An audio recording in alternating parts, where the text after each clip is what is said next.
Good evening, ladies and gentlemen, and welcome to round 8 of the Alfa. I'll try that again. The Alfa Romeo GTA Championship. There we go. We are here at Brands Hatch in the Julia GTAm for round 8. Now, one of the very last rounds in this series, of course, and we have joined at just the right moment in time. I think we're going to go on board with Colin Kennedy for his first quick lap attempt, or rather, we were before the camera system took him away from us. Hopefully, we can rejoin him in a moment's time. Let's go on board with John Cole. And there he was, actually. We just about joined on him. There we go on board with John Cole. Just gone purple through Sector 2. Here is Colin Kennedy. We'll stay on board with him now. As we have a bit of a hotting up going on in qualifying now. We've had a couple of drivers set a couple of laps, but now, really, with 50 minutes to go, we are the qualifying session truly is in its stride now as we get on board with Colin Kennedy heading around that Hawthorne bend in this, the Julia GTAm, one of my favourite cars that we've used so far in our various series, because it is a very light, very powerful, and very high downforce car is the Julia GTAm. Pro car that we use here. Not too much in common with the road going car, apart from its gorgeous design and its fabulous engine note as well, but there's been quite a few changes under the hood on this one. But if we see John Cole goes purple through Sector 1, so we're going to go a bit of a sector by sector comparison if we can as soon as Colin Kennedy comes up on the timing board.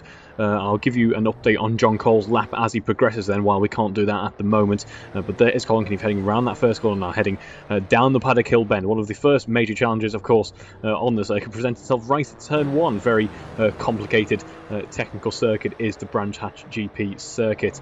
You think the only kind of bit of respite you get really is the run down from Surtees to the Hawthorne bend, but even then you've got a lot to think about. You've got a huge changes in elevation, and you've got to set yourself up for the Hawthorne bend properly, because if you go wrong there, you'll lose a huge amount of time, or worse, find yourself in a wall.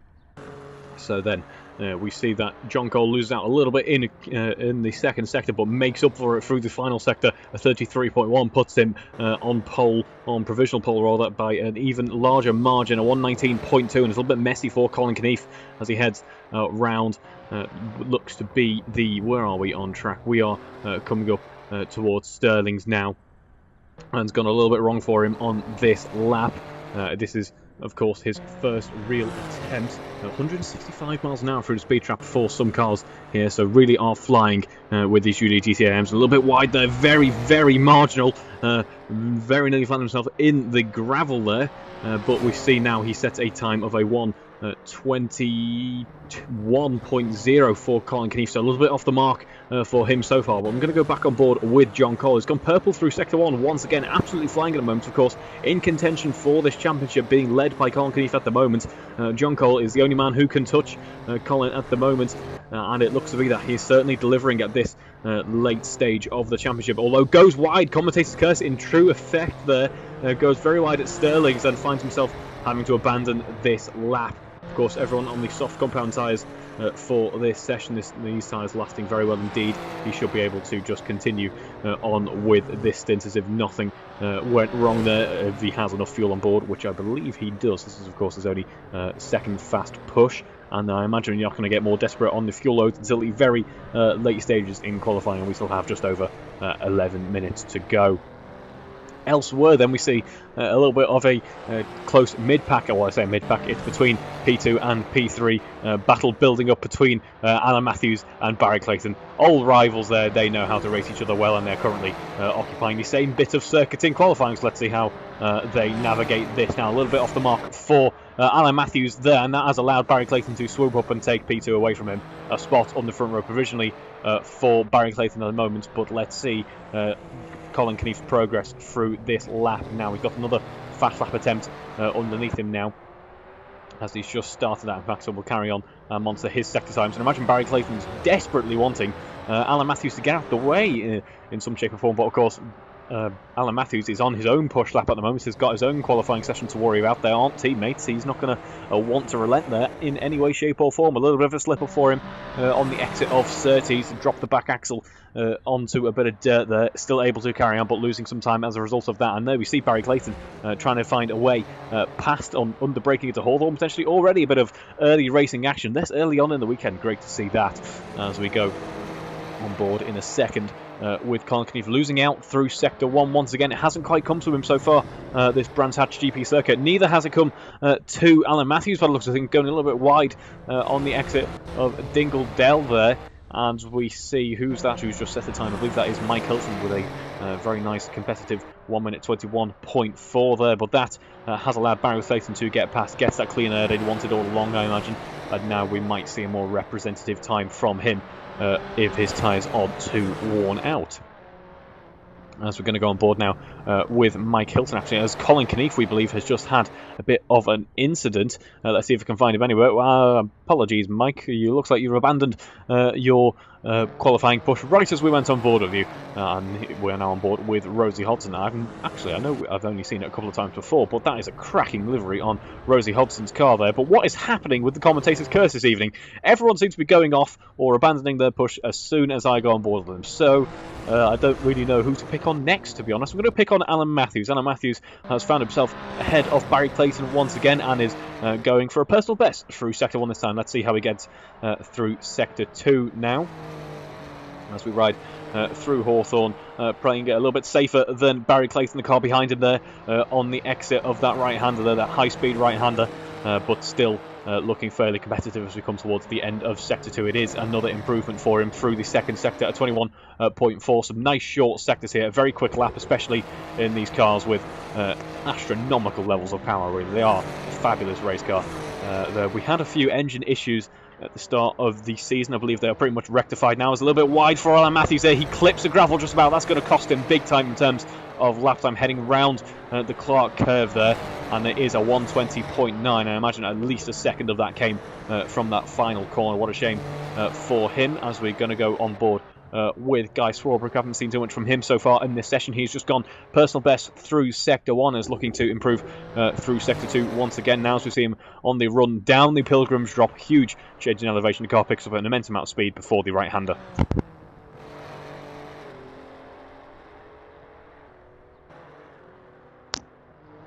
As we see a bit of an alternative an approach to that right-hander there. I'm not sure if the system will pick up on that as a bit of a corner cut. I think if I was stewarding this event, probably determined that might have been a bit of a corner cut in qualifying, but luckily I'm not stewarding this event because I think it would be a bit too of an artistic interpretation of the rules. Really, I was going to go on board with Mike Hilton now. He's continuing this time around, has on the previous lap made some nice improvements, looking like he could be finding a bit of a groove here in qualifying this evening. He's pushing up towards Alan Matthews. That's the car that he's aiming for next. There's a few tenths behind to Rosie Hodson, and we have been joined by Jack Hodson on the timing board as well. So good turnout for the AMs this evening, actually. We've got about 4 pros and 4 AMs so far, which is good to see. In fact, I think we've got 5 pros, but yeah, good to see a decent mix throughout the field, and good to see some very impressive battling for the AMs going on. A bit of a promotion for the Alfa Romeo Drive magazine coming up in the next issue. I go on to mention just how impressive the AMs have been of late, and that is certainly the case this evening as well. By the looks of things, we have Rosie Hodson leading that field then with only about 6 tenths off the pace of Mike Hilton, the car we're on board with now. And then you look at how close the competition is in the AMs as well, separated by only 6 tenths of a second themselves. Rosie Hodson only holds that provisional AM pole by about 600ths of a second, so we are going to be on for quite the AM battle this evening, I can imagine. As we're going to come towards the end of the lap now with Mike Hilton. Can he push into the 119s? No, he can't. He does pip Alan Matthews to that front spot on the second row. 3rd position for Mike Hilton in qualifying at the moment then. Very nice lap indeed that time round. So we're going to go on board now with John Cole go on board. We haven't seen him for a little while. He's been quietly enjoying himself on provisional pole at the moment, has been for pretty much the entire session, because there has been very little in the form of a charge from Colin Kennedy. This is not a qualifying session that he needs at this stage in the championship. Meanwhile, we're going to come to the end of the lap now with John Cole as he gets ready to set another quick one by the looks of things. So, heading into the Paddock Hill bend, that right-hander. Push the car out wide on entry and then clip the curb before pushing wide once again, riding over the curbs there, using as much of the track as possible. In fact, going over what could possibly be considered the track before you head round Druids. That very tight hairpin there. for a run down towards 30s now, running over the grass like we see so many cars doing, running over, I don't even know what to call that type of surface, but he's made up 2/10 through the first sector. That's a purple sector 1 for John Cole with 5 minutes to go in qualifying. This is a very impressive charge from him. He means business in this championship, and that will be putting a bit of fear in Colin Kennedy's eyes. Colin Kennedy we can now go on board with, so we will do, as he progresses through what will be one of his first proper representative laps, I can imagine. But it's another improvement through Sector 2 for John Cole, 45.9 so far on this lap then. But purple from Colin Kennedy. Here we go. This fight for provisional pole is on, I can imagine, or might not even be provisional at this stage. It might just be the fight for pole, rather. 24.6 for Colin Kennedy as he heads down the Druids, not the Druids drop, the Pilgrim drop. I'm making up corners as I go now. But we're going to go back on board in just a moment's time with John Cole as he comes towards the end of his lap with him there. But it's another improvement for Colin Kennedy through the second sector. And now riding across the line down the Brabham Straight is John Cole, losing out ever so slightly by about 400ths of a second at the very end of the lap there. I believe it was all in the last sector by the looks of things. As we see Colin Kennedy heading round 30s, not 30s once again, we're heading round Stirling's now, the run down to Clearways. Before we have now coming across the line with Colin Kennedy. It's purple through Sector 1, personal best through Sector 2. Will it be enough to challenge John Cole? By 0.3 of a second, Colin Kennedy misses out at the moment. He's on the front row, but needs to make up 0.3 of a second. Can he do that within 3 minutes? We know Colin Kennedy is a very, very accomplished driver indeed. He can certainly find those 0.3, I can imagine, at this late stage in qualifying. He's got about 5 laps down in comparison to John Cole in terms of qualifying attempts. John Cole's been really hammering at it for this entire session. And now I imagine Colin will be making those final tweaks to get that car set up for the ultimate qualifying lap coming up in just a minute or two's time. Of course, he needs to get around the circuit to start his final lap before the time hits 0. As we see John Cole losing out a little bit on this qualifying attempt. He's got that 0.3 margin, which will be giving him some comfort, but not too much at all, knowing that he could find himself usurped to pole position in just a moment's notice when there he is diving into the pits now for what will be his final attempt at changing up the car before a last run. Now Mike Hilton is currently the highest running car on track at the moment in P4. Barry Clayton sitting just ahead of him now on the at the forefront of the second row, only by about 0.04 of a second as well, so some very close battles going on within this field. Rosie Hodgson still leads the charge in the AM running. Is that Rosie Hodgson? Yes, it is. It wasn't Jack. It was Rosie Hodgson by about 0.4 of a second. So once again, another fairly big stride made in terms of pace then. In fact, if we look at top speed runs as well, it is the likes of John Cole, Colin Kennedy who sit on top in terms of outright speed down the Pilgrim's Drop. Perfect moment to illustrate that, but likewise we see Guy Swarbrick as well, those very competitive drivers in the AM running also matching out the speed traps as well.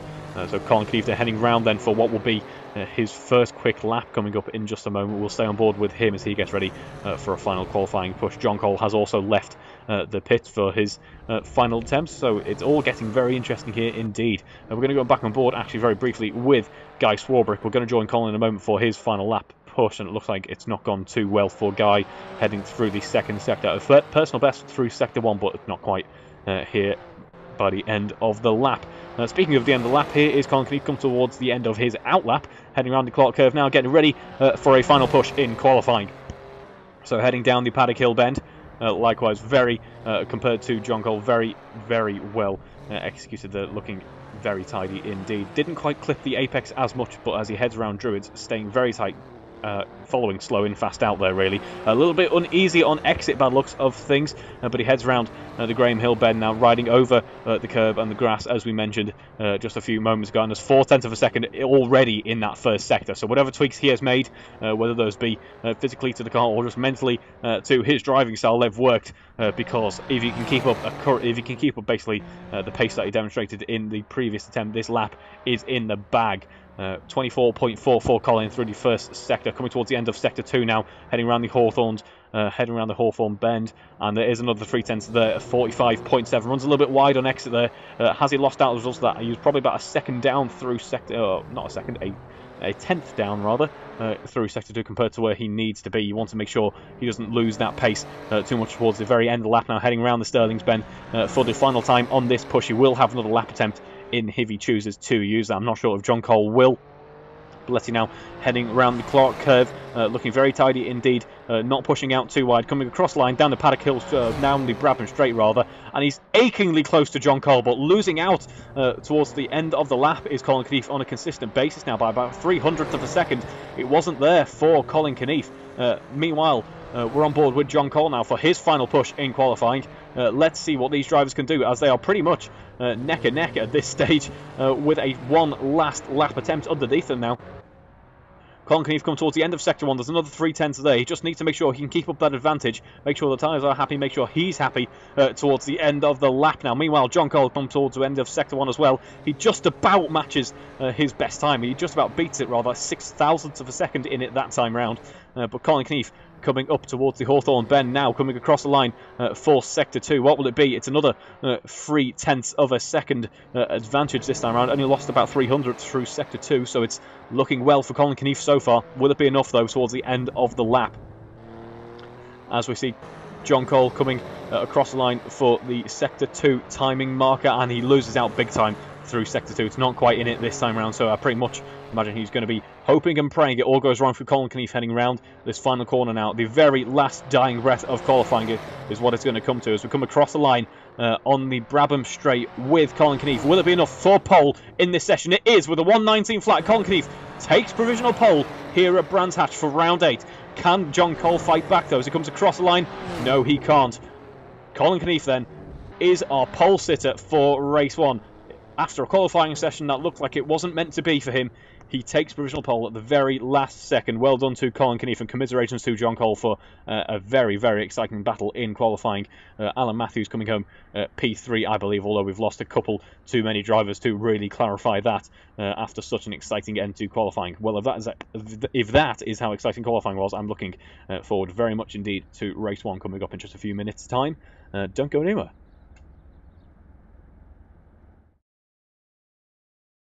That's the wrong graphic.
And we are lined up ready for race 1 now. Just over 30 seconds to go until lights out. And by the looks of things, we've got some interesting things going on in terms of strategy. Most drivers on the soft compound tyre, apart from Steve Knight, opting for the mediums by the looks of things. So let's see if he is trying to have a bit of a pace advantage towards the later stages of the race. And of course, we have a steering wheel not centered issue coming up here. There's nothing plugged into my computer, I have double checked, but we should be able to carry on nonetheless. And Barry Clayton just in the nick of time being able to join the session here. We have 6 red lights on the gantry. Unfortunately for Barry, he's going to be missing out on start by the looks of things. But we are away. I'm not sure actually what has gone on in terms of the grid, because it's only just occurred to me that John Cole and Colin Kennedy are a little bit further down the order, and Colin Kennedy has had an instant by the looks of things off the start here. So Barry Clayton apparently on pole in this race, with being led by Alan Matthews now. Of course, John Cole has found his way up into P2 already. Mike Hilton now in P3 as well. So a bit of an unexpected start for some of these drivers, but let's see what goes on. Nonetheless, commiserations to Colin Kennedy. They're heading round Druids now, dropping back off the rest of the field a little bit as a result of whatever's gone on at the start of this session. John Cole then our closest rival to championship leader Colin Kennedy in terms of points scored at the moment and in terms of pace so far in qualifying. Let's see what he can do as he head down the Pilgrim's Drop now, heading up through the Hawthorne Bend. Trying to chase down Alan Matthews. We know Alan Matthews has a decent bit of pace underneath him, and with a bit of clean air, let's see if he can keep John Cole at bay. I don't think we've seen too much of these two battling each other this year, so it could be very interesting to see how these two get along. Guy Swarbrick, meanwhile, doing a very nice job, currently leading that AM running in P4, hunting down Mike Hilton as we head around the Stirling's Bend now, and the run down to the Clark Curve. Meanwhile, heading round the Clark Curve that we've just mentioned, it is John Cole and Alan Matthews. They are near enough side by side in a moment's time as John Cole is trying to find a way past by the looks of things. He's going to maybe hang around the outside of the Paddock Hill Bend. That is very brave indeed. I think he thinks better of it. A little bit upset though for Alan Matthews on the exit there, running over the gravel by the looks of things. He's left the door open for John Cole, and around Druid he goes. They are now side by side on exit, but as we've seen many times before in this championship, running a little bit wider on exit out of Druid seems to be quite beneficial, because of course you've got the inside for the Graham Hill Bend coming up, and that has played into Alan Matthews' hands quite nicely there as we head round Surtees now, and it is still Alan Matthews who leads. Of course, John Cole has the benefit of that slipstream, has the benefit of knowing exactly what that car in front is going to do, so he can set up his attack, he can set up his offence, where Alan Matthews is very much on the defensive right now. As we see a bit of dirt being kicked up by Alan Matthews' car, and there goes John Cole into the lead of this race. Let's see what happens now between Alan Matthews and Mike Hilton, because Mike Hilton is very much on the pace as well. There is almost a three-way lead, or a three-way battle for the lead forming up here as we head around Stirling's Bend now, and the run down clearways once again. Colin Kennedy found his way up into P7 already. I imagine he's going to be on a bit of a redemption charge here. We've seen it a few times in both the touring car and the single-seater running in recent weeks. Colin Kennedy, when he's on a charge back to the front of the field, is an unstoppable force, really. We saw it at Barcelona in the single-seaters. He was driving on a different level. He was driving on a different plane there. And I imagine we could be seeing that again as Mike Hilton is trying to get a move on Alan Matthews by the looks of things. Alan Matthews, of course, playing the card that he knows. They're keeping the defensive line on the outside of the corner there, and just about keeps Mike Hilton at bay for now. As we see John Cole in a bit of clean air, able to break away from the rest of the field, although Colin Kennedy on pace as well is pretty much keeping up with him. A 120.6 with a full fuel load, and further down the field as well. That's a very impressive lap time from Colin so early on in the race. As we go back on board with John Cole as he heads around the Hawthorne Bend, and there is Mike Hilton very much keeping Alan Matthews honest as we head into Sector 3 now. Just want to mention further down the order as well, there is Colin Kennedy getting ready for his charge through the rest of the field. There is Rosie Hodson, the car that he's hoping to get past next as we come up down towards Dingledale and Stirling's in a moment. Let's see if he's going to try and hang it around the outside. Potentially, no. Rosie very well on the very good job on the defensive there. Of course, these two not really battling that much at all. They are in different races, technically the AM running versus the pro running, and there is Colin Kennedy finding a way past Very well done to Rosie too, letting him up there. And there is John Cole heading down the Paddock Hill bend now, breaking away even further. Alan Matthews still in P2 at the moment, as we're going to go back on board now with Colin Kennedy as he heads round the Paddock Hill bend himself. There is Jack Hodson, by the looks of the car, up next. Is he going to look at a move up the inside at Druids? He's thinking about it. I think it's going to be helped by Jack there. He's pretty much make it stick there. So very impressive move for Colin, although he's not letting up quite so easy. Jack wants to enjoy a bit of a battle, I can imagine. And there is P5 for Colin Kennedy. Up next, Guy Swarbrick, the car in front, leading that AM race at the moment. In fact, if Guy Swarbrick has to let up, all of a sudden the battle for the AM race is going to be very close indeed. And what's happened there between is that Steve Knight and Colin Kennedy? I'm not sure what is going on with Colin and his car this evening, but it is a shame to see his championship charge coming up with some issues this late on in the season. This plays very much into John Cole's hands as we see him heading around the Sterling's bend now, running down clearways. He's got a 4.5 second gap to the cars behind. Meanwhile, I'll go back on board with Guy Swarbrick, and he is now about 1.3 seconds clear of Jack Hodson. So Jack Hodson potentially closing up. That gap starting to close up as we progress later into this race. In terms of pace at the moment, Jack Hodson just about wins out, and in terms of best lap pace as well, looks like Jack Hodson has the upper hand. So as we get later into this race, we could see a bit of a battle forming up for the lead of the AM race. And there is Colin Kennedy forging his way through the field once again. What a shame to see his race go the way that it has so far. He still has the reverse grid race in race 2 to lean on if he can't find his way up into the higher point scoring position, but I imagine he will. Colin Kennedy has some very impressive pace underneath him at this stage in the race and should be on for a decent finish regardless of what's happened early on, as we've seen so many times in this year's running.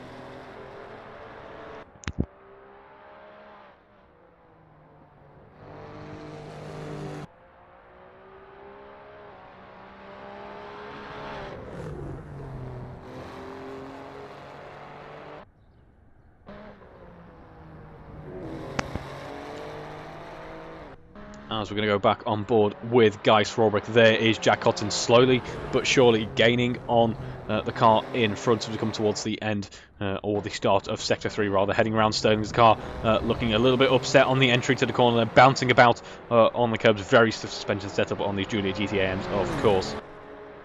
As we head around the clock curve for the final time this lap, there is Alan Matthews setting his best lap of the race so far, with a decent amount of pace underneath him, it must be said. Colin Kennedy back into the 120s as well, as he is putting on a bit of a charge to try and climb his way back through the order once again now.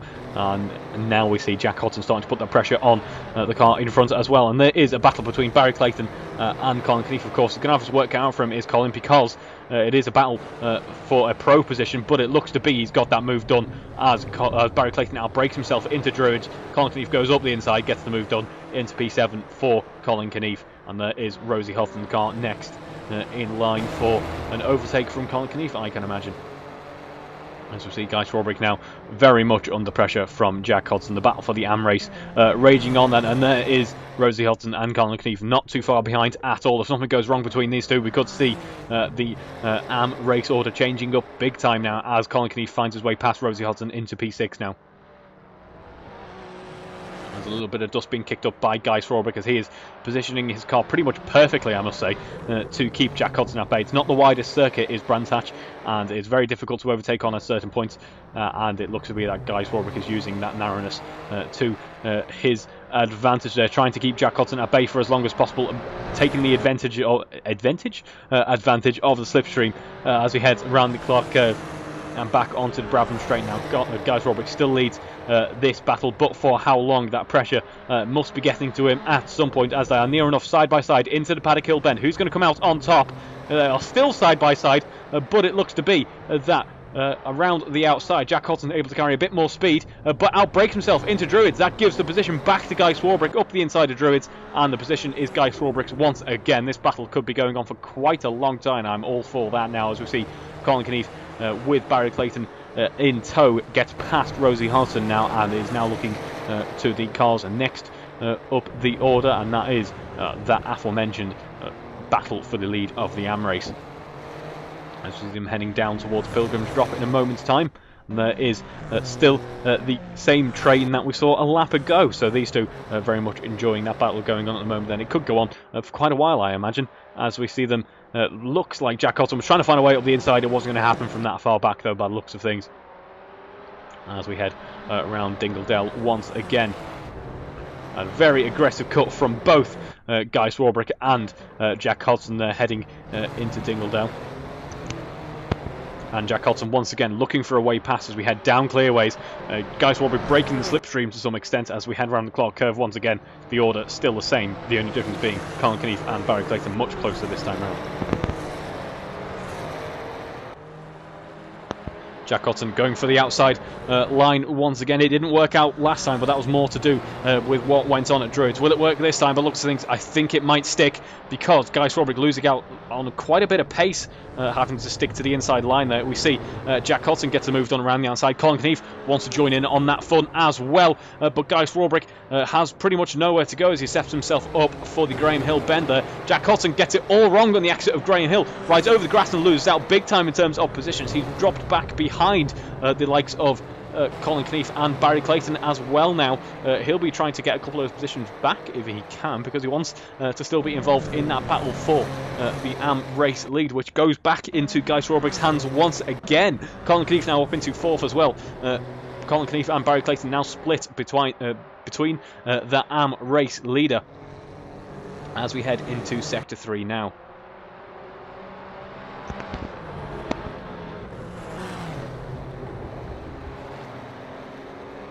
See an immense amount of pressure on all three cars at this stage because it looks to be that Jack Hodson has actually just outbraked himself by the looks of things, because I was about to say it's a very, very tricky balancing act to perform now, because Guy Swarbrick wants to try and defend from Jack Hodson. Jack Hodson wants to try and overtake to get the move done on Guy Swarbrick for the lead of the AM race, but in the middle of all that is Barry Clayton, that pro driver who they can't really battle with technically.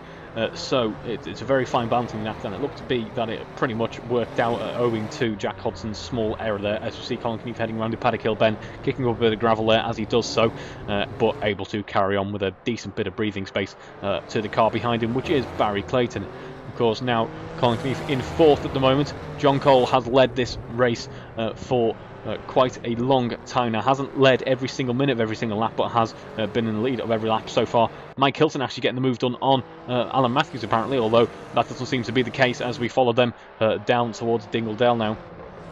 Let's see how their battle is going on. It looks to be that they are pretty much identical in terms of pace, so this could be very interesting as we enter the second half of this race in just a moment. Meanwhile, the battle between Guy Swarbrick and Jack Hodson looks to be that it's going to be continuing as well, potentially with Rosie Hodson in the mix as well. The AM race separated by 16 seconds at the moment. The top 3, the podium, separated by just 6 seconds. Looks to be quite the impressive battle going on in this AM running so far, as we see now Jack Hodson once again in that slipstream of Guy Swarbrick as we head down towards the Clark curve.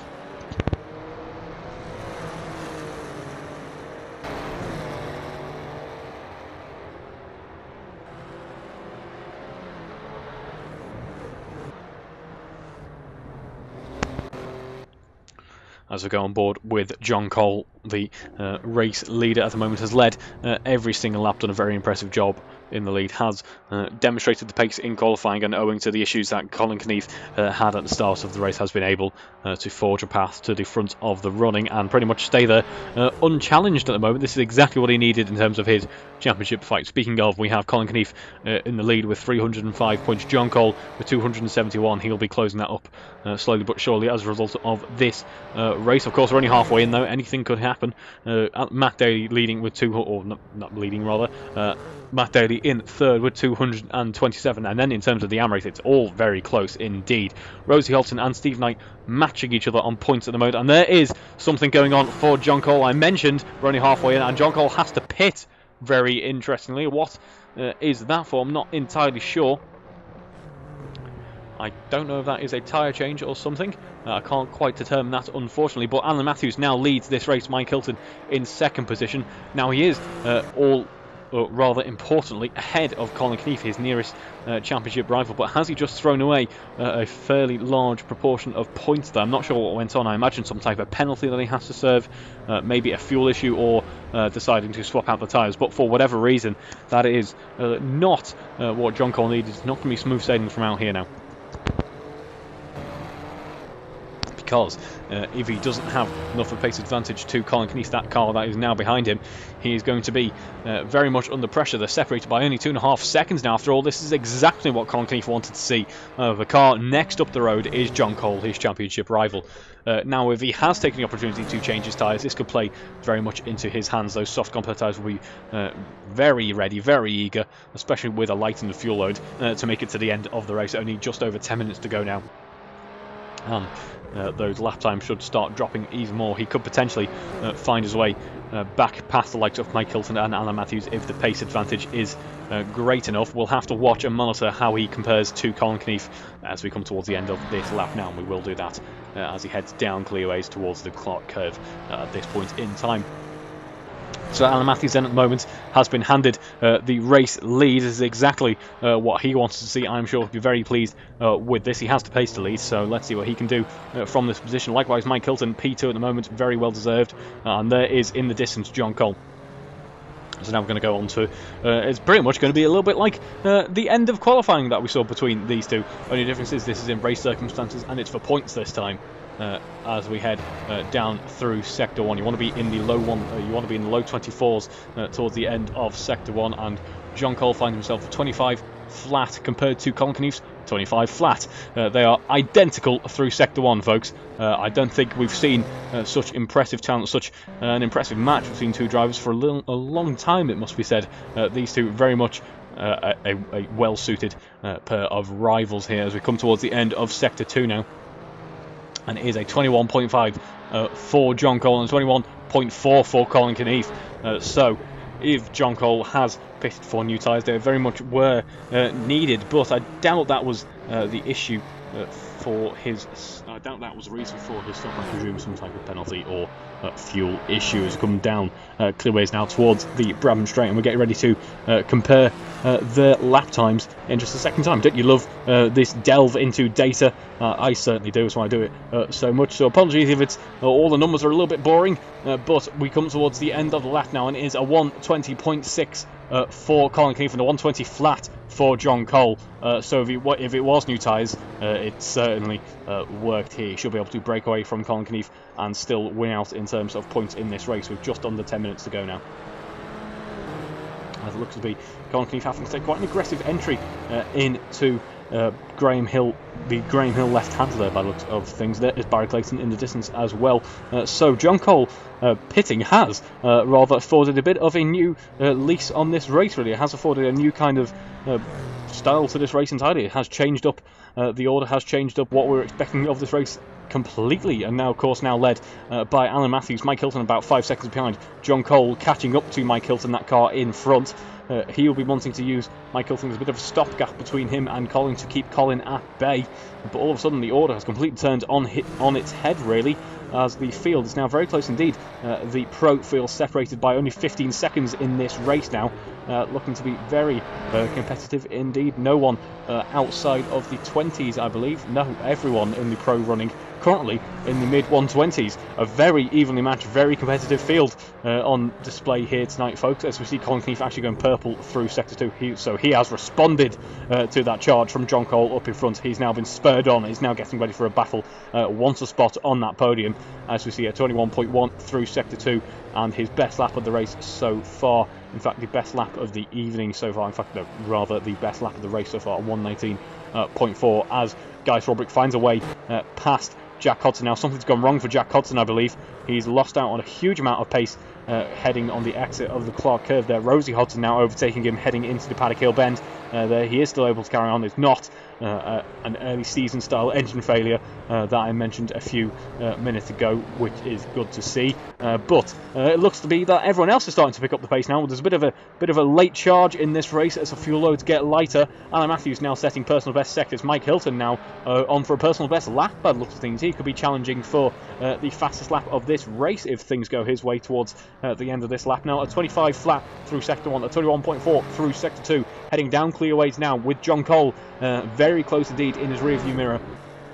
This this is his fight to stay in the top two now, because John Cole is catching quite a rate of knots as it comes down the Brabham Straight across the line for Mike Hilton. It is a 120.4 that time round, 120.7 that time round rather, losing out a little bit compared to John Cole, the car behind. As we see Colin Kennedy also pretty much staying on pace with John Cole as well, so it is going to be a little bit uncomfortable for John, who led this race for so long in the later stages of race 1. And we have quite the battle forming up in the AM running as well. There is Guy Swarbrick leading the AM race at the moment, then followed relatively closely behind by Rosie Hodson, followed very closely behind by Jack Hodson heading into the Paddock Hill Bend, as they post a pretty much identical lap time there, heading down towards Druids now. Rosie running a little bit wide on exit there, does a very good job of keeping it off the gravel because of course it will pretty much spit you out at those speeds, and there is a purple sector from Colin Kennedy, so he really does mean business at this stage in the race, because all of a sudden there's a potential for definitely a potential for P2 here, potentially with a spot in the lead of this race as well if things go his way towards the end of the race. We've got just under 5 minutes to go now, and they rather picked up the pace, have all of the drivers now.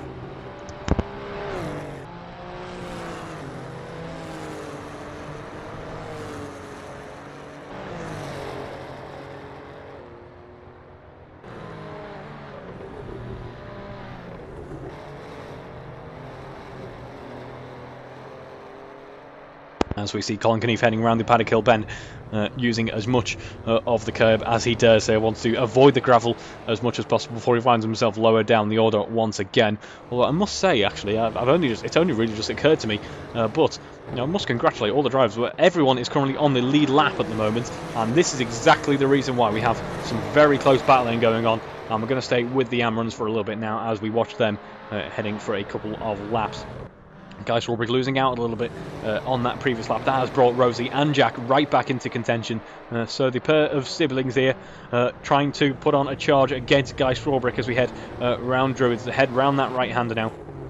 And the run down to the Graham Hill bend there. Rosie looking up the inside for a move potentially, but thinks better of it. It would have been a little bit risky. In all of that though, she loses out to Jack Hodson, who hangs around the outside, but imagine that might be a little bit detrimental to him. No, he boxes off that move there, and Rosie has to concede down to 8th position, 3rd in the AM running then. So this is all 3 podium sitters battling it out in the AM race as we head up towards Hawthorne Bend now. Jack back into P2. Jack's going to make an attempt at trying to get past Guy Swarbrick. Guy Swarbrick has been on a very impressive drive so far this weekend, it must be said. Has really found his groove in this car in particular, I would say. He's been doing a very good job in the single seaters as well. As we head round the right hand there, all AM runners now adopting the Guy Swarbrick strategy of just a little cut onto the grass there, as it has such a pace of benefit. Running down clearways now, Guy Swarbrick still leads. Very familiar sight now, Guy Swarbrick with Jack Hodson in tandem, but there is Rosie Hodson in the mix as well as we come across the line in a few moments time. Let's see what Jack does as we head down to the Paddock Hill Bend. He's a little bit too far back, I think, to get a brave move on, unless he's feeling really quite brave, and I think he thinks better of it. Good. That would have been a bit too risky at this stage as we go on board with John Cole. John Cole now desperate to try and find a way past Mike Hilton, because there is Colin Kennedy only a second behind now. He wants to try and make up that gap to Mike Hilton and trying to find a way past if he can. John Cole also taking a bit of a cut over the grass there as we all head down clearways. In all of this though, I imagine these three will be starting to slow each other down, and that looks very comfortable indeed for Alan Matthews, who we haven't spoken about too much since he took the lead of this race. He's doing a very nice job of it. He's looking very comfortable as well. He's got about 4 seconds. I say very comfortable. He's got about 4 seconds to the cars behind. With that, in this field, it's a fairly substantial gap. And there is Colin Kennedy with a very impressive lap time that time round of a 1:19, as he's now firmly in battle with John Cole. Only 2 tenths separating them as we head into Druids.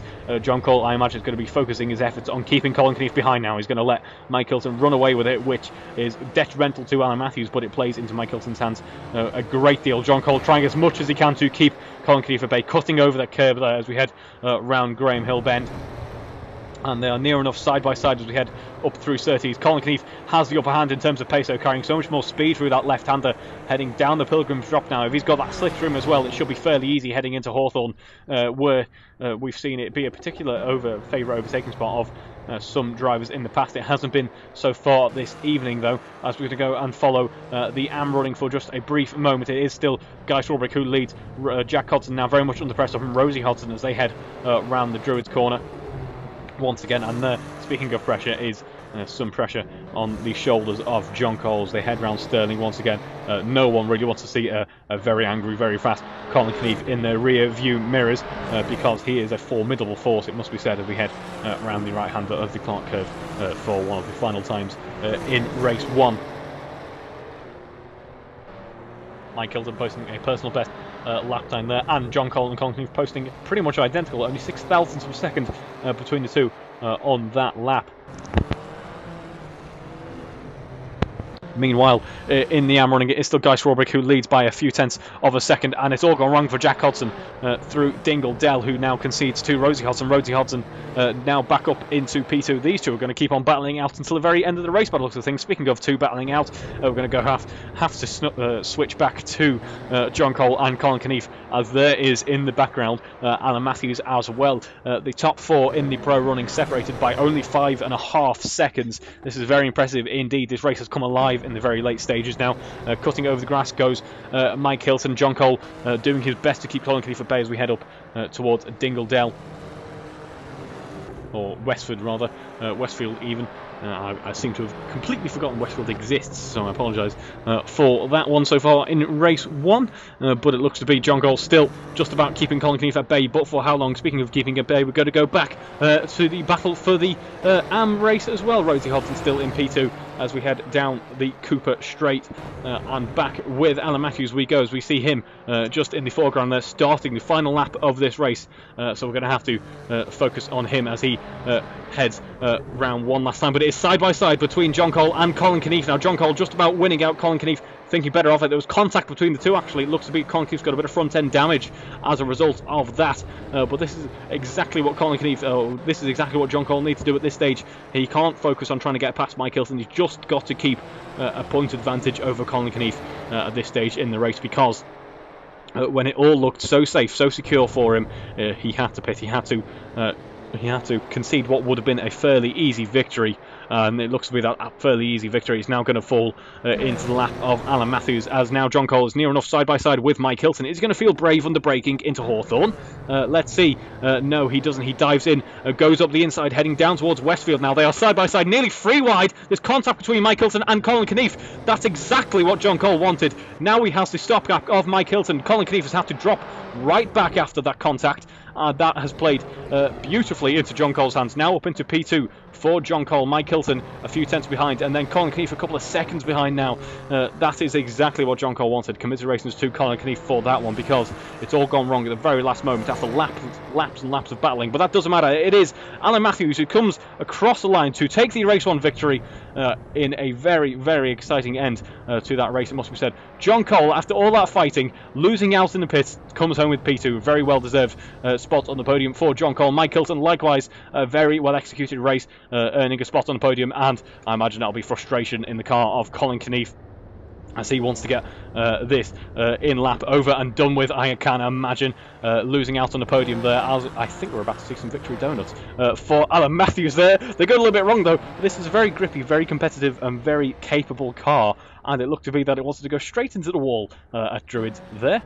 So good to see that. That didn't happen for Alan Matthews, so I imagine he's going to be entering the pits with his tail between his legs after that one. But meanwhile, in the AM running, the battling is still going on now, and it could be going to the very last corner by looks of things. Guy Swarbrick heading down the Bradman Straight now under pressure from Rosie Hodson. I think Guy Swarbrick is going to take the victory in the AM running. Congratulations, Guy. P2 goes to Rosie Hodson after immense amount of battling between her and Jack Hodson in P3 in the AM running as well. P4 to Steve Knight. That was a very, very exciting end to race 1 here at Brands Hatch for round 10 of the Alfa Romeo GTA Championship. If race 2 offers anything like that, I'm very much looking forward to it. So don't go anywhere. I'll catch you in just a few minutes.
And welcome back to the action here at Brands Hatch. We are ready for race 2, the reverse grid race, with just over 30 seconds to go until lights out. It is Barry Clayton on pole position, Colin Kennedy P2, although I believe we are waiting for someone, potentially. Mike Hilton P3, John Cole P4, and Alan Matthews P5. Matt Daly has joined. That's who, and that's where the anomaly is. Matt Daly has joined in on the action as well. P6 goes to Matt Daly. Then we have Jack Hodson, Steve Knight, Jack Hodson, Rosie Hodson, and Guy Swarbrick in the AM field as well. So that throws a bit of a spanner into the works. Welcome, Matt Daly, ready for race 2. 6 red lights on the gantry, and we are away. A lot of oversteer for Barry Clayton. Just about catches it in the nick of time for any form of contact, but he loses out big time in terms of pace. Colin Kennedy then leads heading through turn 1. John Cole is looking far more composed as well as we head round. There's contact between the two though, and John Cole takes the inside line heading up into Druids now. There's nearly a bit of contact between Alan Matthews and John Cole, as Alan Matthews very late on the brakes, and there is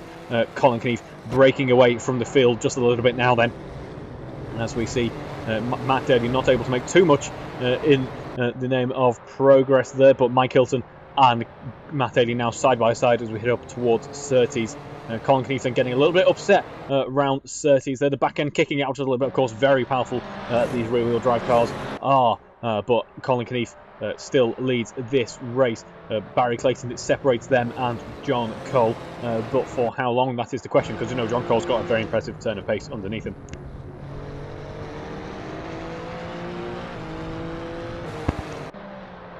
As we see Alan Matthews in the middle, our race 1 winner, currently sat in P4, as he tries to find a way to catch up to the rest of the field there, as we see Alan Matthews aiming for an automatic gear stick to change the gears there. Of course, that is just work of Assetto Corsa, but that's an interesting strategy, as we see a bit of dust being kicked up by Mike Hilton in his battle with Barry Clayton, or not Barry Clayton, rather Matt Daly. Matt Daly now finding his way up into P5, of course, but very interesting to see how Matt Daly does in this race, having had no qualifying time and very little, or no race 1 time either. I imagine not that much practice. Let's see what pace he has underneath him. A very, very talented driver is Matt Daly, so I'm sure he should be able to make up some positions regardless of his start to the weekend. But there is John Cole under pressure from Barry Clayton. Now Barry Clayton doing a very nice job, actually. Had a bit of a wobbly start, but is now catching up and in the rhythm now by the looks of things.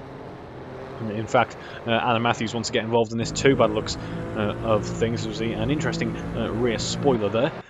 Heading down the Pilgrim's Drop. Now it is still Colin Kennedy who leads this race. Meanwhile, in the AM running, the accolade goes to Jack Hodson. The move that he wanted to do for so long in race 1, he's been able to pretty much secure in race 2 at the moment then, although Guy Swarbrick matches him in terms of pace. It'll be interesting to see how these drivers get along. Steve Knight, who was identical in terms of points before race 1 to Rosie Hodson, is ahead of Rosie Hodson at the moment. Rosie rounding out the field then as we come towards the end of this lap, but I imagine will be involved in the mix as well. And those gold wheels on that green and blue livery looking very, very impressive indeed, as we see Steve Knight actually getting past Guy Swarbrick there. I don't know what went wrong for Guy around Stirling, but for whatever reason Steve Knight now up into P8 looking far more comfortable in this race than he was in race 1, it must be said.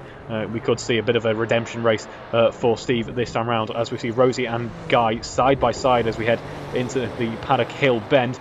Rosie runs a little bit wider. Guy prefers the tighter line by the looks of things, and he seems to lose out on the exit, but maybe a little bit more composed on entry, so that is what he's banking on potentially, as we see Matt Daly still not breaking away from Mike Hilton just yet, as he has his work cut out for him trying to keep up with what was a very competitive pro field, as we mentioned in the race 1.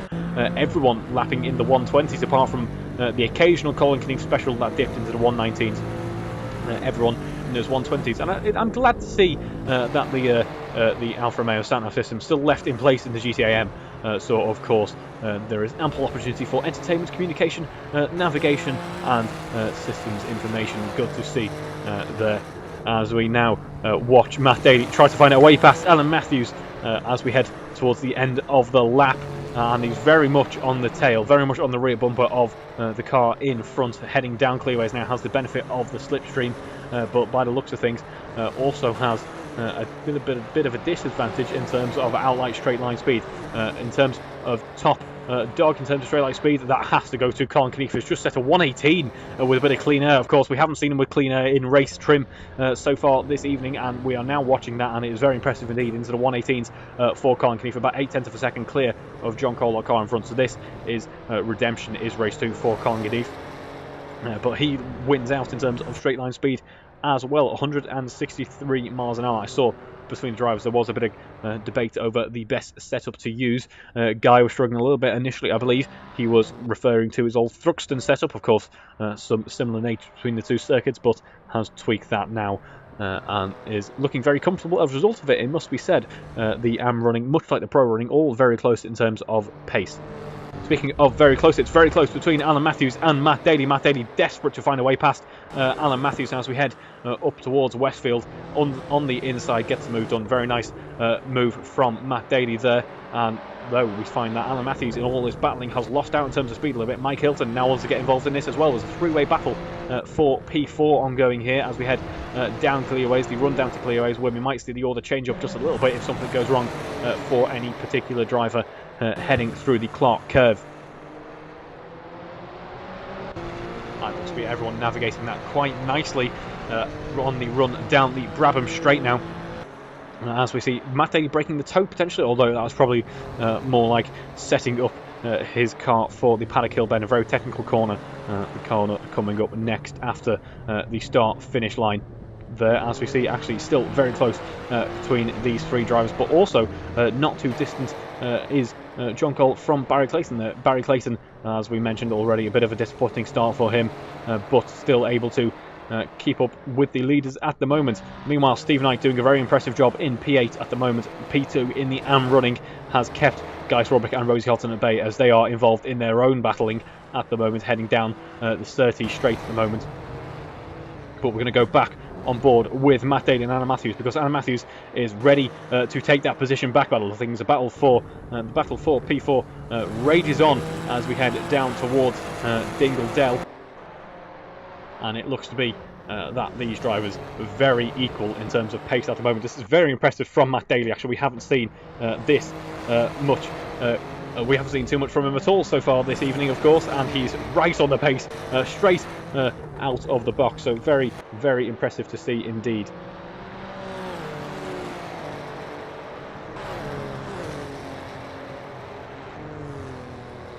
So it has been a trade for positions further down the order. Rosie Holton finding a way past Guy Swarbrick now as we get ready to start another lap in the AM running. Meanwhile, John Cole, Barry Clayton still separated by about a second, but we're going to have to go back on board with these two, because I was thinking for a second that Guy Swarbrick was near enough side by side with Rosie. I think he's dropped back just that little bit now, though,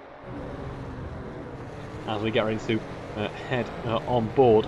We'll head on board with Colin Kennedy, who we haven't seen too much of in this race so far. Of course, doing a very good job of leading from the start, but Barry Clayton has responded to the other drivers around him and is now charging towards John Cole. A purple Sector 1, a 24.5 and a 21.4 through Sector 2 as well. Looking very competitive indeed as he heads around this lap. Wants to make up that gap to John Cole, rather. Heading down clearways now with these two. Likewise, Matt Daly breaking away from Alan Matthews just that little bit now, but still very much in the mix for P4. So it seems to be a tale of pairs once again. We saw this a couple rounds ago, but drivers finding a rival they can latch onto and enjoy a bit of a battle with. We have the likes of John Cole, Barry Clayton, Matt Daly, Alan Matthews, Steve Knight and Jack Holton rather, and then Rosie Holton and Guy Swarbrick as well. And then we have the likes of Mike Hilton just enjoying their own lapping. Likewise, Colin Kennedy enjoying some lapping in the front of the field as well. So a very close competitive order at the moment, as we have just over 15 minutes to go in this race. Barry Clayton posting a very impressive lap time on that previous lap. Not quite there with Colin Kennedy for 118.8. I imagine we're going to struggle to get close to that until the fuel load starts to get lighter. When we really saw in race 1, this car absolutely came alive, it must be said, with just about 7, 6, maybe 5 minutes to go in the race. Those low fuel loads really brought the car to life and really put a bit of competition between some of the drivers. As we're going to go back on board with John Cole and Barry Clayton. John Cole doing a good job of keeping Barry Clayton at bay for the moment. Barry Clayton doing a very impressive job of keeping up with the man who led the race for so long in race 1. Of course, something going wrong, resulting in a pit stop for him there, but he's able to carry on and take P2 in the end. But he is currently on for P2 at the moment. He's going to have his work out for him if he wants to try and make that P1, because Colin Kennedy is doing a very impressive job. Seems to have fixed whatever issues, whatever woes he was having in qualifying, and at the start of race 1 is now right back up to standard Colin Kennedy form, it must be said. As we head into Druids with these two now heading through Sector 1, then we'll stay on board with John Cole as he keeps Barry Clayton at bay, rather. Keeping Matt Daly at bay is a very difficult task, as Alan Matthews found out just a couple of laps ago, and Matt Daly is now on a bit of a charge as he tries to find his way up towards Barry Clayton. These two tries to find his way up to these two to try and have a bit of a battle for the podium. He's going to have his work cut out for him though, because he's pretty much equal in terms of pace, losing out by just a couple of tenths to the cars up ahead of him now. And seems to be carrying quite a bit of downforce by the looks of things. Top speed only about 159 miles an hour. Still very impressive, especially when you consider just how powerful these cars are. But compared to the likes of Guy Swarbrick, compared to the likes of Mike Hilton and Colin Kennedy, not quite there with them in terms of outright straight line performance. What has gone on between Alan Matthews and Matt Daly there? Nothing has gone on. Just a bit of a timing glitch there. They're making me fear some type of incident had occurred, because out of the blue it seems to be a bit of a battle going on between them, but that isn't the case. As we see the battle going on that we're focusing on is between John Cole and Barry Clayton as they get ready to start another lap. Only about half a second separating these two cars. Barry Clayton seems to have the upper hand on that previous lap, and that all of that difference was made pretty much through the first sector, the first and second sector really. Maybe a slight difference in setup, or just a difference in confidence, difference in maybe comfort with the circuit has made the difference through the first sectors for Barry Clayton. And let's see how this battle progresses, as it's still only about half a second apart. They've done a very good job of keeping so close together for such a period of time now. As we're going to go on board with Steve Knight as he's under pressure from Rosie Holton heading down the paddock hill bend. Rosie has pretty much disposed of Guy as she overtook him a few laps ago, rather. And there is Steve Knight hugging the inside of Druids there, but running out wide. Very important that he did that, because that is a bit of a defensive move against Rosie Holton, because leaving the outside open there, it pretty much affords you the inside line for the next corner. So very good of Steve to get that defensive move on there, but it was all too little too late, I fear, as on the entry to Surtees he's lost out to Rosie, who goes up the inside line and takes P2 in the AM running then. But Steve Knight will be fighting back, I can imagine, carrying a little bit more pace by the look of things on the exit of Surtees. They run down the Pilgrims drop and is putting that pressure back on as we head up towards Westfield, Dingledale in just a moment's time. So let's see what goes on between these two cars as we get later into this lap. About 0.3 of a second separating them at the moment, much like the 3 or 4 tenths separating John Cole and Barry Clayton, where we're seeing these two cars able to lap with each other for extended periods of time now. Steve Knight losing out this time around, but I'm sure we might see that change in just a few moments' time. Meanwhile, out in front, Colin Kennedy setting purple sectors like it's a very easy ask, really. He's just doing quite a good job out in front there. A 24.4 for the first sector there, just about eclipsing Barry Clayton's previous purple sector. As we head into the Paddock Hill bend, I'll try that again.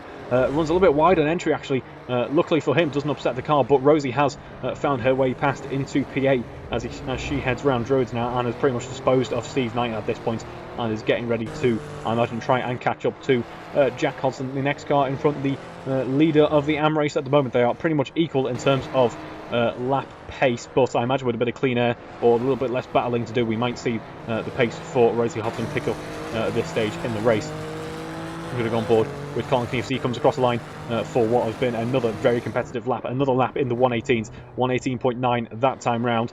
But Colin is really building quite the comfortable margin to the cars behind now. Speaking of a comfortable margin, Matt Daly has found that to Alan Matthews and is now getting a little bit closer to Barry Clayton, the car up in front, so we could see Matt Daly on the podium in just a few laps' time. I wouldn't be too surprised if that is the case, as we see two very luminescent yellow cars, but there's a big lock-up for Matt Daly. Actually, we haven't seen that too much in this evening's running so far. Nothing in the way of huge lock-ups. This actually sparks memories of the Giulietta TCR days, when we saw towards the end of the stint Matt Daly was really starting to struggle with the tyres, and it was pretty much lock-ups left, right and centre for the car there. The Julia TCR, which I believe we may be diving back into in the second half of the year's running. I have had a quick look at the championship setups for next year. I haven't had too much of a delve into it, so I can't confirm or deny. It's only treat it as panic rumour at this stage, but we might see a little bit more of that Julia TCR, which I very much look forward to because it is a fantastic car, much like the Julia TCAm. In fact, all of the cars in the TCR series have been, or not the TCR series, rather the GTA series have been fantastic so far in this year's running. I think they've all delivered, all have their unique quirks, and they've all been very enjoyable as well. Likewise, the single-seater car, we had a really fantastic fleet of vehicles to the disposal of the AROC Racing Leagues so far in 2022.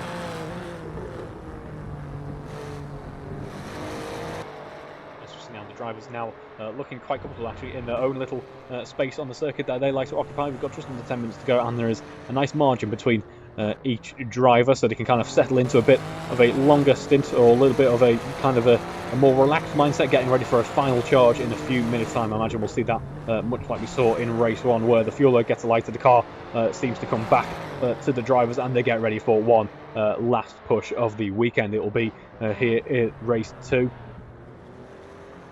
for a final push here at Brands Hatch. Very impressive so far this evening. Of course, this will be one of the final pushes in the touring car running this year. In fact, this is the last time that we will see Brands Hatch in the touring car running, which is a shame to see. It is a fabulous circuit.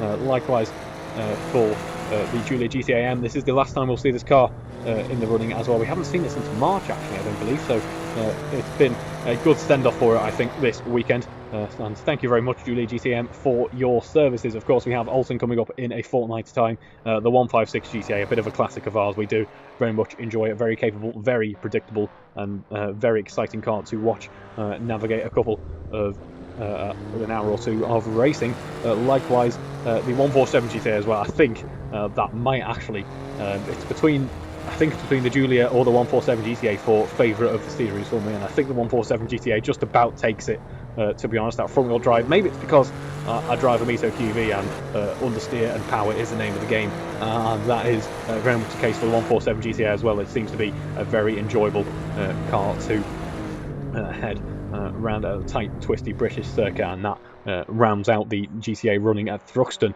on the 22nd in just about a month's time. Can you believe how quickly these championships have gone? I certainly can't, but can you believe how quickly the gap to Barry Clayton and Matt Daly has closed up? I can't either. Matt Daly doing a very impressive job, given he's had no prior running this weekend, is now within a second of Barry Clayton, now within a second of someone who is demonstrating leading pace, who has demonstrated leading pace throughout this weekend.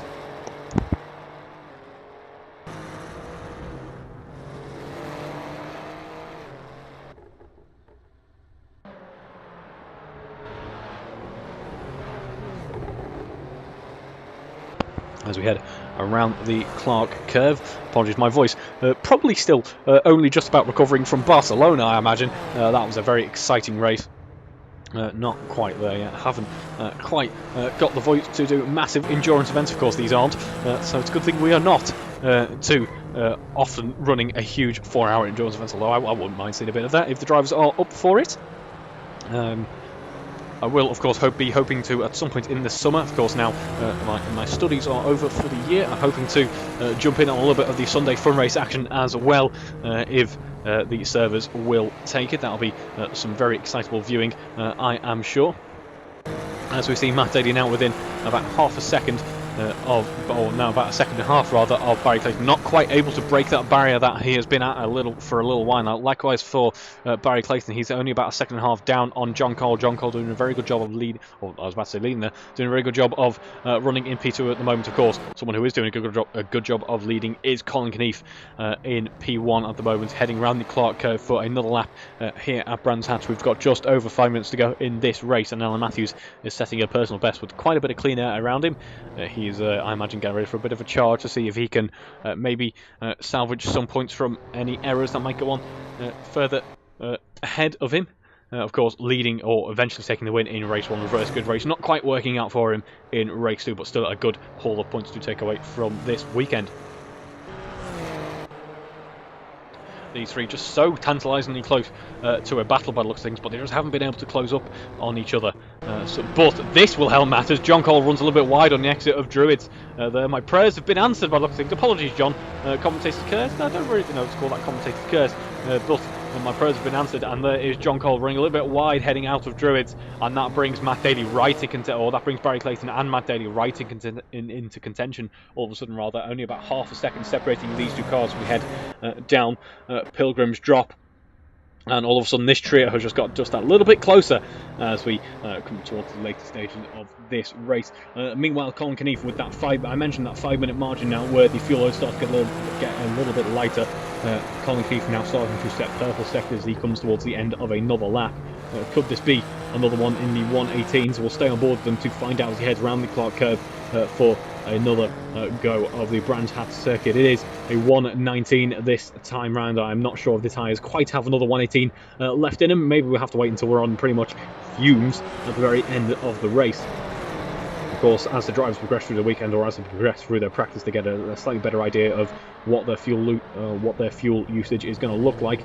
But here is what John Cole's fuel usage is going to look like. I can tell you for a fact it's going to be lots, as he is using a lot of the loud pedal, as it is technically referred to, trying to keep Barry Clayton and Matt Daly at bay as we head around the Graham Hill bend and for a run down towards Sector 2 in just a moment. In terms of Sector 1 pace on this lap then, it looks to be that Matt Daly actually wins out of 24.9 compared to Barry Clayton's 24.9 compared to John Cole's 24.9. Although if we dive into that a little bit more, John Cole a 9.71, Barry Clayton a 9.73, and Matt Daly a 9 flat on the dot.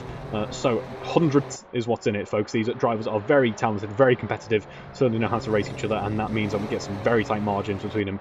But one tiny error is going to make all the difference, I feel, in this battle. This battle which has been tempting us, has been teasing us, has been just oh so close to going on, but hasn't quite happened yet. We're within half a second between the two cars now. Is it about to happen towards the end of clearways? On the run down to the Clark curve, Barry Clayton has a bit of a slipstream. Meanwhile, out in front, Colin Kennedy setting purple sectors as he goes on.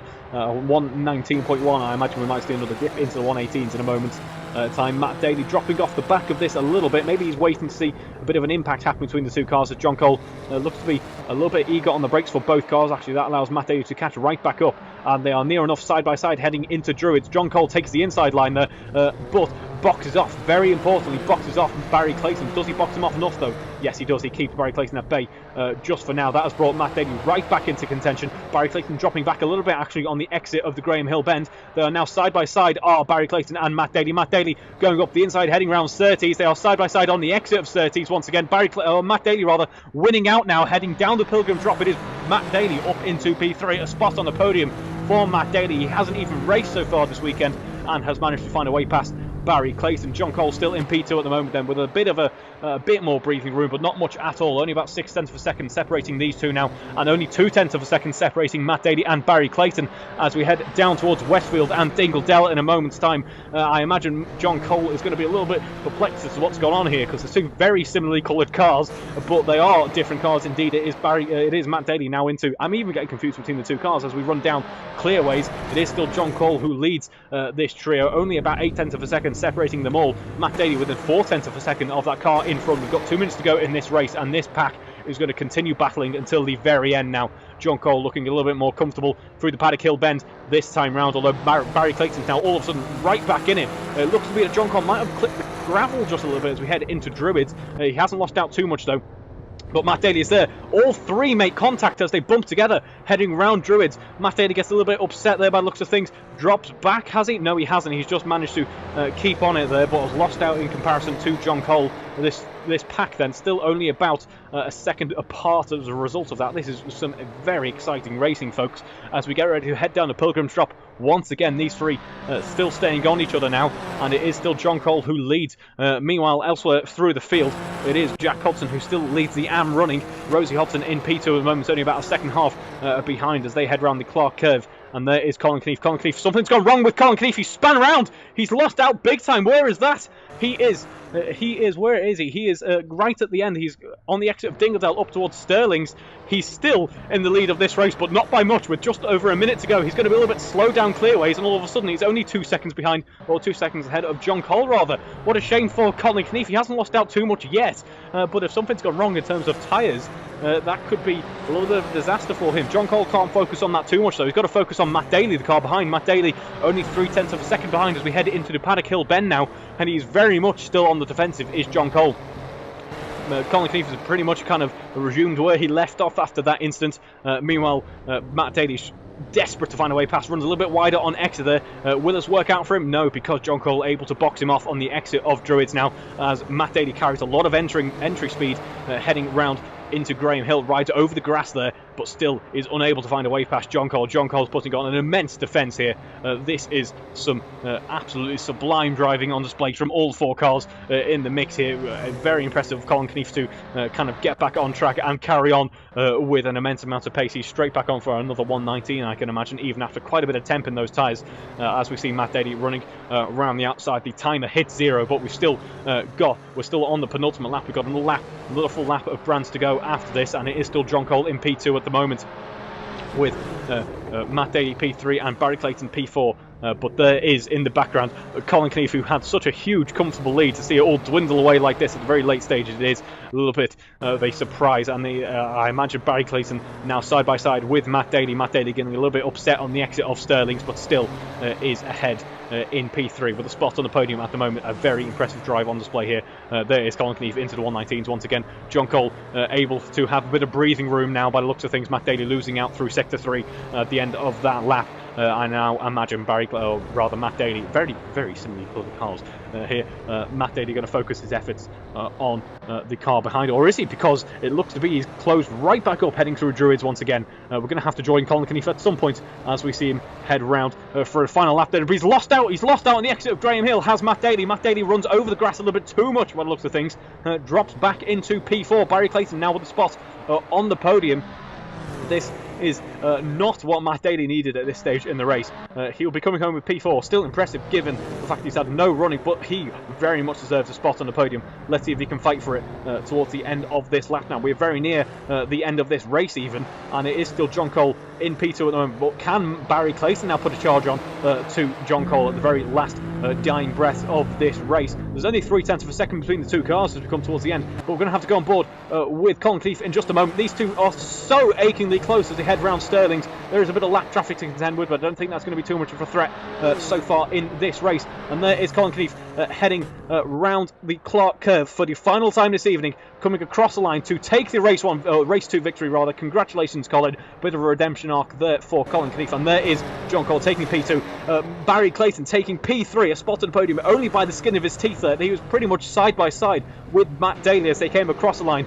Congratulations, Barry, and congratulations, Matt, as well. Without any running in this weekend, some impressive pace on display there. Alan Matthews, after winning the race 1, comes home P5 at the end of race 2. Mike Hilton, P6 as well there, as we see Jack Hudson leading the AM race at the moment then.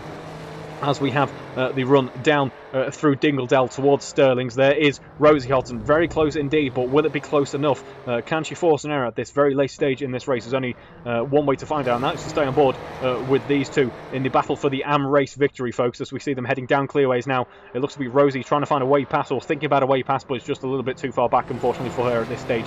Only about 0.3 separating these 2 cars as we come round the final corner for the AM run, as it is Jack Hudson who's going to take the AM race victory, and Rosie Hudson taking P2 as well. Steve Knight in a few moments time will be running out that AM race podium, and Guy Swarbrick coming home P4 as well. A very impressive end to race 2. Once again, much like we saw in race 1, the cars really have a bit of a turn of pace behind them when the fuel load gets a bit lighter, and it provides some very exciting racing indeed. There is Steve Knight rounding out the podium, and Guy Swarbrick coming home P4.